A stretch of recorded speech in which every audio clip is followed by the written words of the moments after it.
رسول الله صلی الله علیه وسلم فرمای وی د مسلمان او د منافق فرق دا دی چې منافق ګناو کې نو پروا پې نه ساتي داسې ګڼي لکه په پوده چې مچ کینې او دی داسې کې او مچ وتښتي په پوده چې چامک کینې څه پروا ده لاس وړقی مچ وتښتي بیا راشي کینې بیا لاس وړقی مچ ولا نه پوزه خوري او نه په پوزه درونوالی راځي او نه په پوزه څه زخم راځي او د مسلمان داسې مثال دی د ګناه لکه چې دی د یو غر په ویښ کې ناست دی او دی یریږي چې دا غر را باندې را پرېونځي یا خدای دا غر به کله را پروځي دقه رنګې دی یریږي چې دا ګناه مې وکړه او په دې ګناه مې الله ونه نیسي خدایه یا مړ شم او بې توبې د دنیا نه لاړ شم دا د مسلمان او د منافق د توبې فرق شو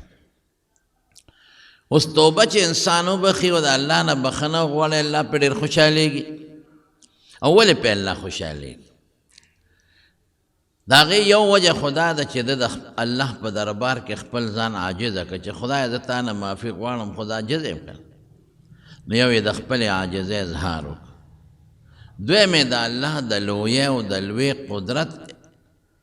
عقیده ولرله چې خدایه دا توبه زه ځکه وباسم چې زه یریږم ته ما ونه نیسې ما راګیر نه کې ما له تکلیف را نه کې ولې ته د ډېر لوی قدرت او طاقت خاوند دی چې څوک د چا خلاف وکړي هغه پې کمزوري د چا پروا نه هله دی یریږي چې هغه د چا خلاف وکړي هغه پې زوروري او دی یریږي چې هغه مې راونه نیسي نو د خپل عاجزۍ اظهار هم شو د الله د قدرت هم او الله له د لوی طاقت ومنه چې خدای مې نوي شي دریم د دا عقیده ولرله چې خدای بخونکی دی دا صفت د الله دی په ګناه نیولم کوي او الله په ګناه بخي هم او خدای ته د ډېر لوی وي نو ځکه په الله خوشحالېږي رسول الله صلی الله علیه وسلم فرمای وی الله د انسان په توبه داسې خوشحالېږي یو مثال یې ورکوي لکه یو انسان په یو څاروي باندې سور دی په یو اس د سره په هغه اس خپل خوراک هم پروت دی او خپلې اوبار سپې پراته دي او یو صحرایي ځمکه کې روان دی د ځنګل منځ ته لاړ داسې ځای ته ورسېد چې هلته هېڅ قسمه انسان نشته دی ستړی شو چې لږ دمه کوم دا باقي سفر به بیا وکړم هسې یې وتړه ځان سره یې نږدې او د سملاس وده شو چې د خوبه راپاڅېد ویې کتل اس نشته اس تښتېدلی دی دا سړی ډېر زیات خفه دی دومره پریشانه شو چې خدای دا خو مرګ په خپلو سترګو مې ولید مرګ راغی ځکه چې د دې ځنګل نه اوس زه په خپو وتی نه شم چېرته به ځم د اس په ذریعه خو تلی شم اس خو لا او زما چې کم خوراک و او کم اوبه وې هم په اس لاړې او ځنګل خطرناک دی هر قسمه حیوانات پکې شته زمري پکې شته دی منډې و یو خوا بل خوا چې دا اس را پیدا کړم خو هېڅ پته داسې ونه لګي دی اوږې م شي ډېر زیات او تږې م شي او د مرګ چې څومره علامې اسباب یې دا وه د ټول حاضر شي لږ یې سوچ وکړي چې ځم چې هغه کم ځای کې زما نه اس تښتېدلی او هلته سملم ډېر اوږې مو ډېر تږې مو ډېر ستړی سر مې ګرځي نو سمبلم که په خوب کې رانه څه ووته نو خبر دومره دی تنګ دی غریب چې راغی هغه ځای کې سملاست او وده شو او سترګې وغړولې نو اس ورته ولاړو او هغه اسې چې سینګ پرېښې و اقسې ولاړو هم اقه د ده خوراک او د ده څښاک د ده اوبه د ده ټول سامان پې د پاسه پروت دی دی دومره خوشحاله شي که نه حضور پاک فرمایي چې د خوشحالۍ نه خوله خطا شي نو دی وایي د الله په دې قدرت چې یا خدایه ماله خو د ژوند واپس راکړه زه خو اوږې م خوراک ته م راکړه تږې وم اوبه دې م راکړې او په دې اسو څه خپل ځای ته ځان هم رسولی شم نو دی د ډېرې خوشحالۍ نه وایي اللهم انت عبدي و انا ربک خدایه ته مې بنده او زه دې رب یم وی خولې خطا شي خوله د ده مطلب دا و چې ده ویم چې خدای ته مې رب او زه دې بندې. نو د خوشحالۍ اظهار کې دومره په جوش کې راغی چې خولې خطا شوې ته مې بندې او زه دې رب یم. نو چې دا سړی په دې اس موندلو په دې خوراک او څښاک موندلو څومره خوشحاله شو، الله د مسلمان په توبه د دې انسان نه زیات خوشحالېږي. افسوس دا دی چې مونږ ګناه هم کوو توبه هم نه وباسو. مونږ د خدای دشمني هم کوو. ګناه خو د خدای دشمني ده. ګناه خو الله خفه کول دی، مونږ الله خفه کوو. ګناه خو د الله نه بغاوت دی. لکه د بادشاه نه چې څوک بغاوت وکړي، بادشاه څومره لویه سزا ورکوي. الله خفه کوو، الله سره دشمني کوو، د الله نه بغاوت کوو، بیا توبه نه وباسو. او که توبه وباسو نو هغه زمونږ د خدای پورې د ټوکو توبه ده. د خدای پورې ټوکې څنګه ګناه به نه کوم زماره توبه نو بیا وکړي، ګناه به نه کوم نو بیا وکړي، ګناه به نه کوم دړنه توبه نه وباسي. دړنه هسې د خلکو دپاره د خولې نه لګیا دی. یو سړی وایي سبحه در کف توبه بر لب دل پر از ذوقه گناه. سبحه در کف توبه بر لب دل پر از ذوقه گناه. معصیت را خندم آیت به استغفار ما. بلاس کی تسبیح دی او پخلی وی توبه توبه توبه او پړکی څه دی چې توبه توبه ده بدو او چې سوکنی بیا هم لپه بدو. لکه امقه ګناه پرتی وی شیطان خو خاندي چې د خمې غرق او تباه کړي، ځکه تا خو ته خدای پورې ټوکې کوې. لکه دی د ګناه نه توبه نشته او په خولې توبه توبه وی زه خمې غرق کړې، خمې تباه کړې. او چې په سچه توبه یې بیا هغه داسې د حضور پاک زمانه ده. او یو صحابي دی حضرت معاذ اسلامي رضی الله تعالی عنه،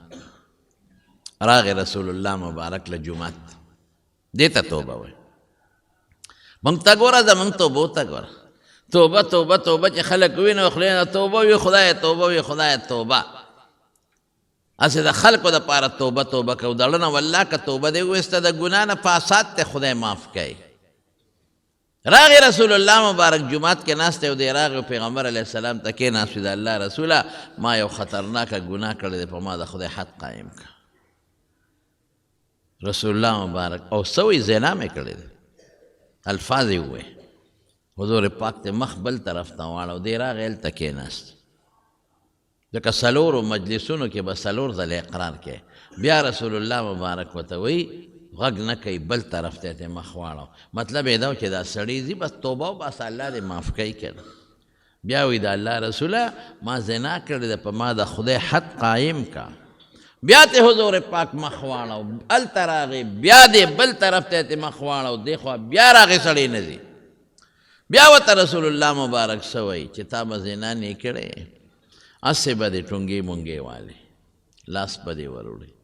ښکل کړې به دې وي او دې ته هم خلک زنا وایي، ځکه د زنا اسباب دي. وی نه د الله رسوله ما همغه عمل کړی دی کم عمل چې انسان د خپل حلال بیبي سره کوي، حق عمل مې کړی دی او په ما د خدای حد قایم کړ. حضور پاک صحابه ته وی دی بوځئ، څلور ځله یې په ځان اقرار وکړ او هېڅ شبهه پکې نشته چې کومې شبهې وې هغه ختمې شو. دې سنګسار کې چې کوم انسان واده کړی وي تپوس یې ته وکړه حضور پاک واده دې کړی دی وی یو وی لاړ شه دې سنګسار کې. بویې ته د مدینې منورې نه بار کاڼیزې ځمکه کې او صحابه په کاڼو وویشته چې کوم وخت کې په کاڼو ویشته نو مرګ خو ډېر سخت شی دی او بیا چې په کاڼو سړی ولې نو د منډې کړې وتښتېد. د حضرت عمر خوا کې راغی نو هلته د اوښ د جامې یو هډوکی پروت و. حضرت عمر هغه هډوکي اوچت که او په دا سر یې وویشته او خیره یې ورته وکړه خدای دې داسې داسې کا که تا دا زنا نه وه کړې نو نن به مونږ د وینو نو ککړ شوې په مونږ دې وینې راوغورځولې. مړ شو غریب. راغی حضور پاک له صحابه چې رالل رسول الله مبارک ته الوی وی د الله رسول سړی م رجم کو تر هغې پورې چې بس ساتې ووته سنګسار شو. کوم انسان چې واده کړي که ښځی او که سړی وي او زنا وکړي دقه یې سزا ده. زنا خو ډېر خطرناک جرم دی. د چا لور خور سره ته بدعملي کوې دا خو دې تباه که غرق دی که ټول قوم دی ولا رسوا که خلک بیا ورته پیغور کوي ستا لور زناکاره ستا لور ډمه ده چې بچي ته پیدا شي دا هغه ښځه که وادم شي نو خلک ورته پیغورونه کوي. په کنځلو خلک مړې کوي نو لا پاتې لا زنا خو ډېره لویه خبره. حضور پاک ته یو صحابي وی صاحب منډه یې کړې نو عمر ورته خیرې وکړې او په یو اډوکي د اوښ په جامې په اډوکي وویشته او خیره یې ورته وکړه. رسول الله مبارک حضرت عمر ته غوسه شو. وی عمره دا دې څه کړي دي بد دې وکړل چې خیره دې ورته وکړله. الله اکبر لقد تاب توبة وی داسې توبه دې ماعظ وویسته داسې توبه. یو روایت کې اهل مدینه راځي بل ځای ګناهګار امت راځي که دا توبه زما د ټول امت په ګناهګارانو تقسیم شي د ټولو توبه به خدای قبوله کړي. څه دې خیال دی په هغه انسان چې په خپل نفس یې سخا وکړه او راغی وی چې ما په کاڼو ولی ورته حکم معلومو ما سنګسار کې خو چې زما الله زما نه خوشحاله شي ما خپل رب خفه کړی دی چې زما رب خفګان ختم شي او زما الله زما نه خوشحاله شي. دا بعضې واقعات صحابو کې خدای پیدا کړي دې کې خپل حکمتونه دي. یو غټ حکمت پکې دا دی که دا مسائل هلته نو پیښه نو بیا به خلکو په دې سزاګانو کې تاویلات کول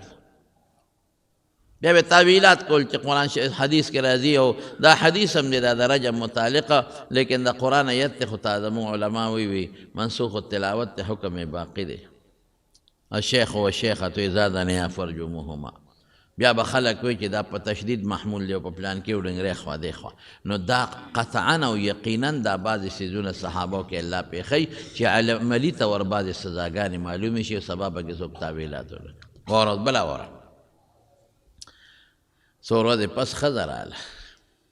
رسول الله مبارک له وی د الله رسوله زه هغه ښځه یم چې معیز سره بدنام یم هغه زنا ما سره کړې په مام د خدای حکم قایم که اوس ورسره څه کې ښځې ته پته وه چې هغې په کاڼو سنګسار که مام هم په کاڼو سنګساری حکم ورته ښه معلوم و لیکن الله خفه دی الله خفه دی ما زنا کړې ده زه دې سنګسار شم زما وجود دې په کاڼو باندې وویشتلی شي زه دې مړه شم خو چې زما رب خوشحاله شي اخرت د سزا نه بچ شم. ایمان دې ته وایي صاحبه خلک وایي دا دی هغه دی دا د صحابو ایمان دی دا د صحابو د خدای نه یره ده. په کاڼو ویستل اسان کار دی په توره او په چاړۍ ووایه نو زه په یو ساعت کې به ترې سوځي او چې په کاڼو یې ولې څونه ساعت کې به دا ساوځي او په څومره زخمي کېږي به او کم کم سترګه به هم لګي او سر به هم لګي او غوږ به هم لګي او خېټه به هم لګي او خوله به هم لګي او پوزه به هم لګي او اکثر په سر یې ولي چې دا سر یې مات شي چې وینې ته وبهېږي چې سړی مړ شي سخته سنګینه سزا ده صاحب د زنا. نن زمونږ کشر کل ټول په دې غم کې مبتلا دی خفه کېږی ما د زنا نه خطرناکه سزا بله نشته چې سل مړی کړي سل مړی یو سزا یې دا ده چې په چاړې سټ پرې کا په توره ووا پانسی کا خبره ختم 5 منټو کې دې سل مړی چې کړي چې زر مړی کړي دغه یو سزا ده چې ساته وباسا پانسی کا د په چاړې ووا په توره ووا یو 2 منټه کې به ترې سوځي او چې زنا یې کړي زنا نو په کاڼو به ولي سړی چې واده کړي وي واده کړي او واده کړي ښځه نو داسې به ترې سو باسي چې په کاڼو به یې ولي که ګنټه کې ترې سو ووته او که نیمه کې ووته او که په 2 ګنټې کې ترې ووته. خطرناک جرم دا نلکان او جنکې الله دې معافي وکړي الله دې معافي وکړي. موږ ته خلک راځي په دې لویه ګناه کې مبتلا دي قسم په الله قسم مې راته وخوړ موږ نه خلک د مسلو تپوس کوي ځان سره یې پړه کې ساتو د چا چاته نه وایو د مسلو تپوس کوي داسې سپیرم شته چې د خپل لور سره زنا کوي داسې سپیرم شته دما قسم په الله په جومات کې ناست یم یو هلک ماله راغی د ډېرې مودې خبره ده خو موږ دا خبرې ټول زړه کې ساتو مسلې تپوس کوو یو هلک راغی ماله په الله باور وکړه جومات کې ناست یم ما ته وی ما سره خپل پلار دا ناروا عمل کوي خپل پلار نه مې پرېږدي څوک هم داسې حالت جوړ شوی نن سبا ورشئ وګورئ په دې هوټلو کې په اسلام آباد کې وګورئ په لاهور کې وګورئ قسم په خدای چکلخانې جوړې شوي دي خلک نښتې دي په دې آیسو باندې دی مردار تباه کړل دا خلک څوک یې خرڅوي او څوک یې سکي او دا سر خوړلي چې اوس کې دا سړی تباه کوي وجود هم درله تباه کو غرق یې کو بچي هم دله غرق او تباه کړل خلک خوشحاله دي پیسه مې وګټله سپیره د دنیا خلک د زناکار کړل سپیره جنکې دې زناکار کړل لکان دې زناکار کړل دا ما تپوس وکړم دا ولې دا خلص کی دا چې اوس کې څلور پنځه ورځې بیا ویښ ناستي بیا ولا خوب نه ورځي وایي دې کې دا چلونه شته دا د بدعملۍ دپاره خلک استعمالوي دا حال دی زموږ امت کم طرف ته لاړ کشران لکان جنکې بربنډې دي بربنډې ګرځي جنکې وایي پرده خو ظلم دی ظلم پردې ته څه ضرورت دی دا خو ظلم سپیرې زنا دعوت ورکې چې ستا پرده نی او ستا مخ کولوي او ستا مټې کولوي او ستا مری کولوي دنیا لکان درته ګوري دنیا لکان دې په غم مبتلا کړل زناکارو کې دې واچول د خدای یاره څه شوه د خدای بندګانو مرګ نه لرئ ځنکدن نه لرئ قبر ته به نه ځئ خدای له به نه ځئ څه به کوئ توبه وباسئ د خدای په دربار کې خدای نه ویریږئ که خدای راونیولی قسم په خدای که مو دې څوک خلاص کړي او دا به خدای رانیسي دا ظالمان که دا لکان دی او که دا جنکې خو وخت وله الله ورکوي دا به رانیسي د مرګ نه مخکې بیا به توبې وباسي توبه به نه قبلېږي هغه زنانه راله رسول الله مبارک له ښه ورته پته ولګېده چې ما به سنګسار کوي ځکه چې څوک را سره بدنام هغه سنګسار کړی دی وایي د الله رسوله زه هغه ښځه یم چې مایز اسلامي سره بدنام یم و مقه مسله پیښه شوه او حضور پاک پوره تحقیق وکړه ورته وی په ګېډه د ماشوم شته وی یو وی زه چې دا ماشوم د ګېډې نه کوز شي او بچی دې پیدا شي بیا راځه ځکه چې کومه ښځه د ماشوم په بیماری باندې بیماري نو هغه به نه سنګساری ماشوم د غېړه کې هغه ورسره بربادېږي که ماشوم د زنا نه ولیني خو ماشوم خرابېږي نو چې هغې ښځې ماشوم وشو نو بیا راله ماشاءالله ځان یې پټ نه که بیا راله د الله حکم په ما جاري که ماشوم مې پیدا شو د الله رسوله ما سنګسار که خو چې زما رب خوشحاله شي رب خفه کړی رسول الله مبارک ورته بیا څه وایي دا ماشوم دې وخت کې ستا پیو ته محتاجه دی دې له پی ورکړه دا ماشوم چې که پیو نه پرېږدې او خپل خوراک شروع کړي نو بیا راشه بیا به در باندې د خدای حکم جاري کړو نو لاړ هغه ماشوم یې لویو 2 کاله خوب شاپس راله او ماشوم له لاس کې ډوډۍ ورکړې ده یا خدایا څه عجیبه حالت دی دومره پې تلواره ده چې زما رب خوشحاله شي او چې د الله کم حکم دی په ما جاري شي خو چې زما رب خوشحاله شي زما رب خفه کړی دی ماشوم یې غېږ کې ونیوه حضور پاک له راله او ماشوم له ډوډۍ ورکړې وه د رسول الله مبارک مخکې ماشوم ډوډۍ خوري وایي د الله رسوله بس ماشوم زما د پیو نه کټ شوی دی ورته وګورئ دا دې په خپله ډوډۍ خوړی شي واه واه ماشوم د چاړه کېږي دا دې په خپله ډوډۍ خوړی شي دا دې ګورئ په خپله خوري ډوډۍ ما ته حاجت نشته نو رسول الله مبارکه ماشوم ته واغېش بل چاله یې ورکړه وایي د ده کفاله په تا را دا به تل ویې او ښځه یې بوتله وایي دا سنګسار کې په کاڼو یې وویشته او ساتې لاړه دې ته توبه وایي ما ګناه کړې ده بچې به خپل کار کوي بچے کمریو کار سکیږي دغه ډوډۍ خوري بار بار پیغمبر درازي په ما د خدای حکم جاری کا ګناه باندې الله خفه شوی اوس دا الله خوشحالول غواړي کنه نو په ډېر اسانه خوشحالېږي چې الله زما توبه بیا به ګناه نه کوم 3 خبرې دي 3 یو دا چې ستومانه شي الندم توبة بس ستومانه شي څه چې دا ګناه مې نه وې کړې څه به وه دې ته ستومانتیا وایي دویم معافي وغواړئ فقلت استغفروا ربکم د خدای نه بخښنه وغواړه چې خدای ما وبخه ما معاف کا. او دریم قصد به کوې چې آینده له به دا ګناه نه کوم. درې خبرې شي ستومانه چې دا ګناه مې نه وې کړې څه خبره توبه به وباسئ الله ما معاف کا او آینده له به قصد وکړي چې دا ګناه به بیا نه کوم. بس خدای به دې وبخي. او که ډېر یېرېږې نو یو مونځ چې هغې ته صلات توبه وایي هغه وکړئ او 2 رکعته مونځ وکړه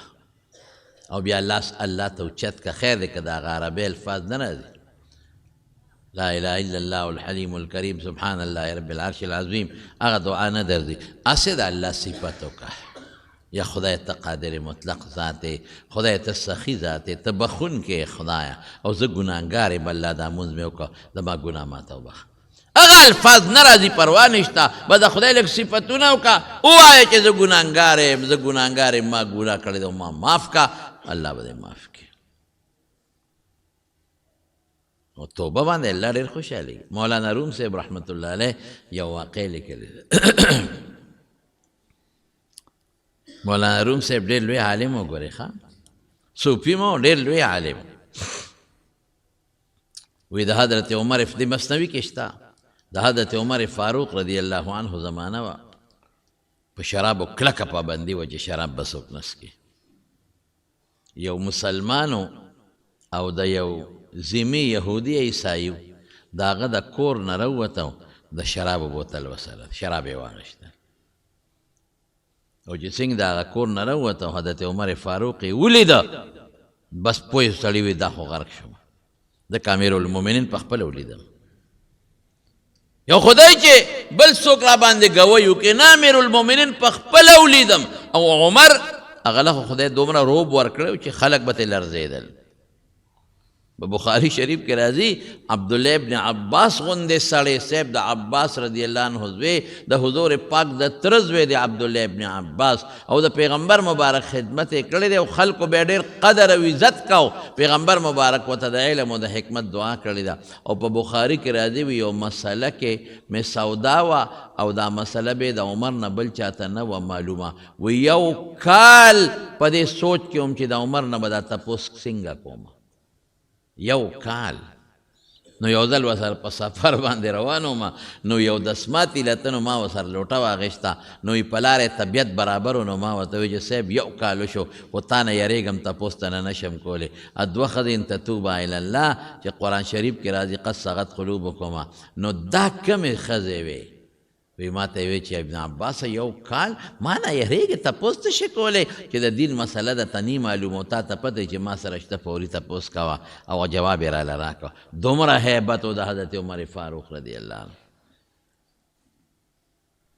نو سړي وي دا خو ما شراب بوتل لاس کې دی عمر ولیدم اوس به څه کېږي. یو خبره به راته وکړم ګورې شراب هم نن ډېر عام دی ښه بس د پیغمبر مبارک وینا ده چې قیامت پر راځي نو او د قیامت نه مخکې به دا نښې خامخا پیدا کېږي خو کوشش به مونږ کوو چې د هغې نښو مصداق مونږ ونه ګرځو بس چې دا په مونږ کې خدای را پیدا نه کړي دا نښې. دا غټ خطرناک جرم دا دی چې دا نښې په مونږ کې پیدا شي او د دې ګناه دپاره مونږ استعمال شو. راشه کولو شرابونه خرڅېږي قسم په خدای دا لوی لوی خلک کولاو په خپلو خادو کې او په ودونو کې او د شپې لګیا دی شرابونه څکي هېڅ پروا نشته. او په نوره دنیا کې پاکستان کې خو لا بیا هم پابندي ده په شرابو. ورشئ تاسو په نوره دنیا کې وګورئ نو حیران به شئ په ازبکستان کې کولاو شراب کولاو بلکې زه ډېر ناشنا دا وه چې تاشقند ایرپورټ باندې مونږ راتلو لاهور ته فلایټ و زمونږ نو د مانځه وختو نو په ټول تاشقند ایرپورټ کې جومات نشته چې موږ پکې مونځ وکړو. د مسلمانانو وروسته آزاد شوی ټول ایرپورټ کې جومات نشته. موږ یې مونځ کوم ځای وکړو جومات نشته او هلته بې د جومات نه بار په میدان په مونځ پابندي ده. داسې په سړک باندې په فرش باندې مونځ نشي کولی پولیس ته اوچتوي چې دلته به مونځ نه کوې خو د مونځ خپل ځای دی هلته یې کوه. په ټول ایرپورټ کې د مانځه ځای نو هلکه دا به دې مونځ سره څه کوو وی یو وی دلته مه کوه بل وی دلته مه کوه ما ملګري ته څادر واچوه سړیه موږ نه مونځ قضا کېږي خپل کار به کوي پولیس ته یو کار سي یو ځای کې هم څادرونه واچولو خپل مونځ موږ خلکو راته نیغ نیغ کتل چې دا څه کوي او دا وره د مونځ ځای پکې نه و د مونځ لیکن د شرابو ځای پکې و هلته یې لیکلي چې دا د شرابو دوکان او که څوک شراب سکي نو دې کوټه کې به سکي د شرابو د څکلو خپل ځای دی مخصوص او باقاعده پې د پاسه لیکلي و چې شراب دلته به څکې په میدان به نه څکې دلته څکه مصر کې په خدای مې دې قسم وي مصر کې کوم هوټل کې چې مونږ دی رو په کوم هوټل کې مونږ به پکې سار ناشته کوله کله هم پکې خوراک کو نو یو ورځ داسې انګریزان ناست و نور خلک مو هر چا ځان سره خپل بوتل راوړی په میز ناست و خپل شرابونه یې څکل هغه مصر چې صحابه فتح کړی په دوبۍ کې ورشه وګوره په ایرپورټ کې درته دوکانونه د شرابو کولاو دي مکمل کولاو او یو قسم نه ډېر ګران دي ما اوریدل چې بعضې شراب یو بوتل په 50,000 او په 35,000 او په 55,000 روپۍ خرڅېږي داسې ګران شراب هم پکې شته او دا سپېره خلک یې څکي نو هغه هلک سره شراب و چې باره ووت حضرت عمر فاروق رضی الله تعالی عنه وکړ بس سړي وي خدای غرق شومه امیرالمؤمنین په خپله ولیدم زر هغه بوتل نه څادر ته وکړ او څادر یې په خپل ترخ کې کلک ونیوه او پړه کې په توبو ده چې خدای نن مې معاف کې څه چل لاله وکړه آینده له زما توبه ده که ما شراب وڅښم دا ګوره مولا روم صاحب لیکلی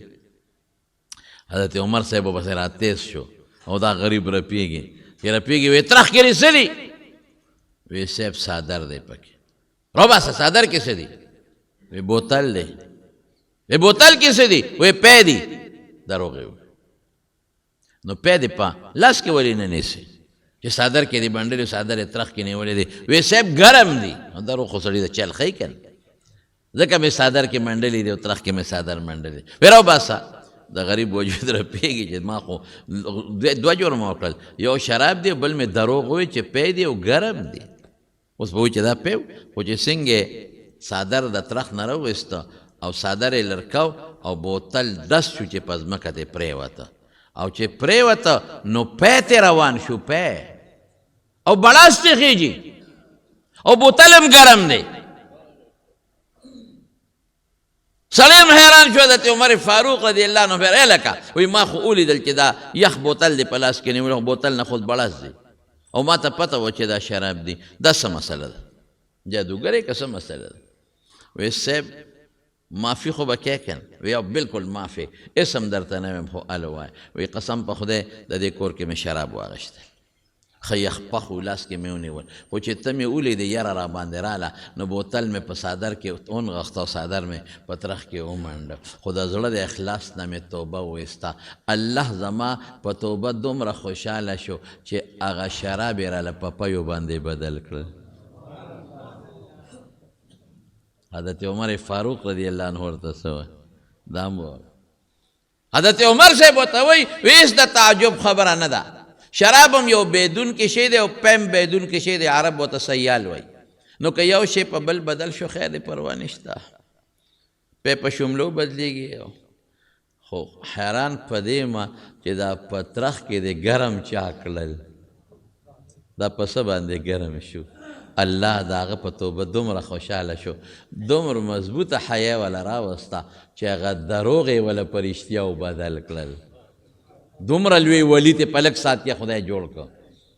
دا ته خدای یو ولی جوړ کړ چې ته دروغ وې دا دروغ دله په رښتیاو بدلوم تا وې پی دي پی مې ته جوړ کړل تا وې ګرم دي په دا ترخ کې مې درته ګرم کړل دومره الله د مسلمان په توبه خوشحاله د مارونو توبه بس توبه څه شي زه عاجز یم خدا د خپل عاجزۍ اظهار ما ګناه کړې ده دنیا کې چې څوک د چادر له لاړ شي که نه او ورته کښېني چې یاره ما دا ستا غلطي کړې ده او ما ګناه کړې ده او ما معاف کړه نو د هغه زړه خوشحاله شي که نه شي بعضې سپېره خو بیا هم بخل نه کوي خو چې کم کې انسانیت او مسلماني وي خوشحاله شو بس ته زما در له راغی او تا معافي غوښته داسې خو زه هم ګناهګار یم د خدای در له زه معافي غواړم نو ما به الله نه معاف کوي زه معاف مې کړی دا سړی خوشحاله شي او ما له کور له راغی خلکو ته مې ماله صاحب کور له راغی خلکو ته مې مانې معافي غوښته نو الله خو حقیقي مالک او حقیقي بادشاه دی حقیقي لوی دی که نه مونږ کمزوري یو چې د زړه د اخلاص نه ورته توبه وویسته معاف به دي مشهوره واقع ده ما څو ځله کړې ده چې یو سړی به د بیت الله طواف کو او په طواف کې لګیا او چغې والې لبیک اللهم لبیک لبیک اللهم لبیک او هغه به د غیبو نه اواز راته لا لا لا لا لبیک ستا را لبیک نه قبلېږي یو عالم ورسره یو بزرګ په خوا کې روان وی دا اواز اورې دا تا ته چې وی لا لبیک وی وی دا د کله نه وی دا خو کلونه وشو چې زه دا لبیک ویم او ما ته هم دا چغه راځي چې لا لبیک ستا لبیک نه قبلېږي دا خو لومبې ځل نه دی دا خو کلونه زما وشو چې داسې اواز اورم نو وی چې نه قبلېږي ځان څه له کړی ځه کور ته که نه قبلېږي نه نو څه له لبیک چغې وی نو سړی ورته وی ما خو ګناه کړې ده ما خو غلطي کړې ده نو د خدای دې در له راغلی ما او چغه ورته وام چې لبیک خدای تا ته حاضر یم لبیک الله تا ته بار بار حاضر یم دا د خدای در دی دلته راغلی یم او چغه ورته وام نو چې دلته نه قبلېږي نو ته راته بل در وښایه چې هلته لاړ شم چا نه غلطي وشي خو د بل در له لاړ شي که نه ما ته خو دا در معلوم دی او دې له رالم او خدای ته چغه وام دلته نه قبلې بل در وښایه شابه چې هلته لاړ شم هلته ورته چغه وام خو پرېږدم خو نه د خپل رب تر مرګه پورې به ورته هم دا چغې وام نو چې دا ټکي وې نو چې بل ځل ده بیا وي لبیک نو دوه ځله به وله اواز راته لبیک لبیک فرشتو به ورسره چغې والې لبیک لبیک حدیث کې هم داسې راځي که نه چې څوک لبیک وایي د دنیا د ختمېدو پورې ښي طرف ته ګس طرف ته کاڼي بوټي فرشتې دا ټول ورسره لبیک لبیک وایي دا ولې دی د خپلې عاجزۍ اظهار وکړو یو حدیث کې راځي د ښي طرف ته فرشته انسان نیکي لیکي دا اورئ ښه ګس طرف ته فرشته د انسان ګناه لیکي نو چې دا انسان کله ګناه وکړي دا ښي طرف ته مشره ده دا آمره ده دا ګس طرف ته محکومه ده نو چې انسان ګناه وکړي نو دا ګس طرف ته فرشتې لیکي نو دا ښي طرف والا ورته وایي صبر وکړه مه لیکه که توبه وباسې نو چې لږ ساعت تېر شي نو قلم بیا راولي بیا لیکي نو دا ښي طرف والا ورته وایي لږ صبر وکړه که توبه وباسې مه لیکه نو چې بیا لږ ساعت تېر شي بیا قلم راوالي او بیا لیکل کوي نو دا ښي طرف والا ورته وایي لږ صبر وکړه درې ځله ورته وایي ملیکه توبه به وباسي د خدای بنده دی مسلمان دی نو چې بیا هم توبه ونه باسي درې ځله صبر کوي نو بیا ورته ښي والا وایي وایي زه اوس یې ولیکه دا سپېره دی سپېره د الله نه بخښنه غوښتل او توبه او هسې چې موږ نه وباسو توبه نو دا خو موږ کبر نه کوو چې هم ګناه کوو هم توبه نه وباسو دا خو بیا موږ کبرجن یو حسن بصري رحمه الله له اوس د توبې هغه برکات یې وره حسن بصري رحمه الله له یو سړی راغی وی جی ډېره لویه ګناه مې کړې ده وی استغفار وایه بل سړی راغی وی جی اولاد مې نشته بچي مې نشته وی استغفار وایه بل سړی راغی وی جی علاقه کې قات باران نه کېږي وی استغفار وایه بل سړی راغی وی بې ماله یم غریب یم قرضدار یم وی استغفار وایه بل سړی راغی وی صاحب څوک مې عزت نه کوي بې عزته ګرځم وی استغفار وایه یو شاګرد ورته بل دې سجده دي که دا یو ټکی دې زده دی خو که څوک وایي سر مې خوږېږي همدغه دارو که څوک وایي خېټه کې مې درد همدغه دارو که څوک وایي خپې مې خوږېږي همدغه دارو نو چې څوک راځي استغفار وایه او ورته څه وایي حسن ابن یسار بصري لوی محدث دی عالم دی صاحب تابعي دی وی الله پې اووه وعدې کړې دي الله حکایت دلته نقل کوي ښه فقلت استغفروا ربکم استغفار وایه انه کان غفارا گناه به دې وبخي الله بخونکی دی یو دا شو یرسل السماء علیکم مدرارا که باران نی په شیبو باران به درته باندې وکړي ویجعل لکم جنات باغونه به دله خدای درکړي ویجعل لکم انهارا دومره ځمکې چې نهرونه به بېږي دا به له درکړي انه کان غفار یرسل السماء علیکم مدرارا ویمددکم باموال وبنینا مال بدر کی کہ غریب ہے، اولاد دینے کی بچی بدل در کی، وَيَجْعَلْ لَكُمْ جَنَّاتٍ وَيَجْعَلْ لَكُمْ أَنْهَارًا مَا لَكُمْ لَا تَرْجُونَ لِلَّهِ وَقَارًا. دا خدای نے عزت ولے نہ غواړي. اشارت شوا چې کس بی عزت ہے عزت تے سوکنا کے استغفار وائے اللہ بدل عزت ہم در کی. بس اخیری با یو خبرو سکم توبه خو منگو باسو خو بہترین دا توبه دا پارا بہترین دم استغفار دے. استغفر اللہ ربی من کل ذنب و اتوب الیہ دارا کوٹ استغفار. استغفر اللہ ربی من کل ذنب و اتوب الیہ. او غٹ استغفار سدے استغفر اللہ الذی لا الہ الا ہو الحی القیوم و اتوب الیہ. دا زدکے کدل ندری دا خپل مولا صاحب نزدکے یو ٹکی تی روزانہ زدکوے مات استغفارو خواہ دا زدکے. او حضور پاک بفرمائل ویز روزانہ سل کرت استغفار وے، بلکہ بل حدیث کی راضی کہ دا سلو نزیات استغفار روزانہ وے. نو چی پیغمبر ہوئی کہ دا گناہ معصوم و پاک دے چی اللہ خوشحال شی نو بیا مونگ دے ولی نوئی روزانہ ٹول مرگری. زمونگ دا دیت قادری مبارکے کہ کم علماء دی بزرگان دی اغید 314 یادی کہ 313 دلوائے ویزکہ چی تعداد دا رسول 313 دی رسولان پا پیغمبرانو کی او خاص ڈلد. دا بدر دا غازیانو تعداد 314 او دا غرنگے دا مہدی لخکر چی کل لنبے خلق و سر بیعت کی اب 314 اصحاب تالوت چی پنہر پوری تیو 314 وی دا عدد لگ مبارک تینو 314 وائے. خیر که 314 وائے پا یو دلو که لگ لگ وائے خوشواروس کی پورا کوئے دیر خرا کنی سل کرتے وائے خواہ سل کرتا وائے. دعاو کہ چی اللہ زمون گناہونا معاف کے، اللہ زمون گناہونا معاف کے، یا اللہ زمون توبے قبول کے.